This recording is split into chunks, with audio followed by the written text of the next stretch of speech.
Now this pressure cooker is absolutely amazing. It saves you so much time because you are slow cooking in the microwave. So almost anything that you could do in your slow cooker, you can do in a Tupperware pressure cooker in a smaller amount of time. And so all you have to do is put it in your pressure cooker and pop it in the microwave. So let me tell you a little bit about the features, advantages, and the benefits of having a Tupperware pressure cooker. So first of all, it comes in very few parts. It comes with the casserole, the bowl here, and then it comes with the cover. Now the cover is a very important part of the pressure cooker. The cover is actually houses a lot of the safety features. And so we have in the cover your rubber gasket that goes and you can take it in and out. We also have a valve gasket here, and this allows the pressure to release. And then it has the indicator valve that I'm pushing it up with my finger from underneath so you can see that when it's up, the pressure is in the chamber, and so you don't want to open it, and when it's down, it's okay to open. So that is some wonderful safety there. And then you have our safety latch. The safety latch goes on and it comes off. And so you can actually take it off. You can put this in the dishwasher. You can put the casserole, you can put the cover in the dishwasher. Just remove all the silicone and you're good to go.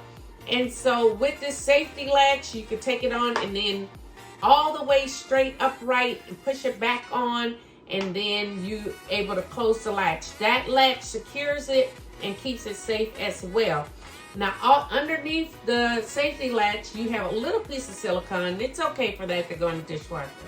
And there's a release valve, and that lets more steam out. So when it's cooking in the pressure cooker, it's going a little up and letting the pressure release right there as well. And so this has so many safety features and have been tried time and time again with the sales force even before it released to public.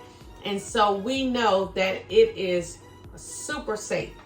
Now, when you close it, you have arrows that are on top of the cover, and arrows are also on the casserole.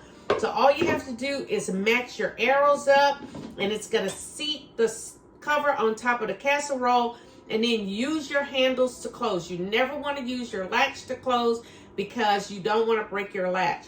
So match your handles up, and when you feel a little tension, you know that you have your rubber gasket underneath and you're okay to put it in. If it goes on too easily, you may have forgotten your gasket, so that gives you a reminder to put your gasket on. And then all you have to do is push down your latch and lock and load in your microwave. You are good to go. So what we're making tonight is a taco soup. Now it's really cold here right now, but even if you're making it in the summertime, you're not heating up your kitchen because you're doing it in the microwave. And also you are able to put it in freezer containers and freeze it for a later time if you don't want to eat it right then. So this is really good for making meals ahead of time, and that's saving you time and putting it in the freezer. I already have a batch going in the microwave, and I'm going to make another batch, and so I have a couple of batches to put some in some freezer or refrigerator containers. And so let me tell you what's in this taco soup. It is so easy to make, but y'all, it is so super delicious. You're going to absolutely love it. And so in the casserole already, I have 1 pound of ground beef. And so you can put a pound of ground beef, but if you're doing it vegetarian, you don't have to use meat at all. And then I'm going to add to it, I'm going to add corn, I'm going to add black beans, kidney beans, and pinto beans. And so I like to rinse my beans, and so I use a Tupperware colander and just rinse everything really good, and take the liquid that it was housed in the can, rinse that really good until all those little bubbles go away, and then I have just the beans. Okay, we're going to add liquid to it because it's very important in this pressure cooker that you have liquid added to it, and you want something of moisture covering the top at all times, okay? And so we have our beans in here. Now, there is a fill line in this pressure cooker, so if you don't want it as full, you want to be super, super careful, and that's another safety feature, then you might want to remove one of the cans of beans, whichever bean that you don't like as much. So remove that bean and you're okay. So if you want it a little lower, I'm going to kind of pile mine up and I'm going to cook it in intervals, and that way it's going to be okay. So then I'm going to add 2 cans of petite diced tomatoes. Now you can use regular tomatoes if you want, regular diced tomatoes, but I like the petite dice. And so I'm going to add 2 cans of petite diced tomatoes. And then I'm going to add, just for a little heat, but I'm adding the original Rotel. Now, if you want it hot, hot, hot, you can add the hotter Rotel tomatoes. But I'm going to use the hot taco seasoning, and so that's going to give me my heat. But again, it depends on what your family likes. You can add the mild taco seasoning and the mild Rotel if you like. So adjust it to the taste of your family. And so I'm going to add the taco seasoning, and I'm also going to add ranch seasoning to the mix here. And so I'll use my spatula. I'll put that in the bowl. I'll use my spatula to bring it down a little bit, and then add the ranch. And then we're going to top it off with a can of beef broth. Okay, we'll top it off with a can of beef broth. And so I haven't opened this can yet, so I'm going to use my uplifter can opener. It hinges underneath, and you just put it on a flat surface, and whatever hand you use, I'm left-handed, so I'm using my left hand. It's ergonomically correct for either hand, and then the handle is really cool for anyone that may have problems with their wrists, or they have a carpal tunnel, or they have arthritis. It is really easy to steady this handle because you can put your fingers in and it makes it easy to go around. So you want to go all the way around with your can opener until you hear a click. And then once you hear that click, you know it's lifted the top off. So it's not cutting the can, so you're not going to get any frayed edges or anything in your food.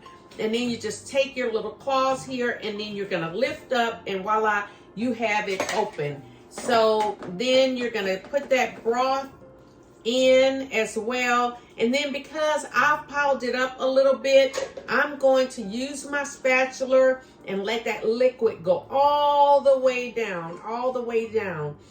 And so, y'all, that's all it is to it with the ingredients. This is so delicious. And so what I'm going to do is I'm going to lock and load. I'm going to put it in for 20 minutes. And then I'm going to take it out and let the indicator valve go down.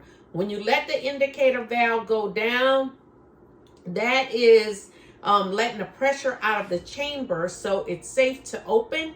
You let that indicator valve go down and then put it in for another 15-20 minutes. Now, some microwaves cook a little faster than others, but you're not going to go wrong with this because you are 15-20 minutes, it's a-okay. I put mine in for another 20 minutes, and then you let the indicator valve go down again, and you are ready to serve. So I'm going to take that out in just a minute to let you see it.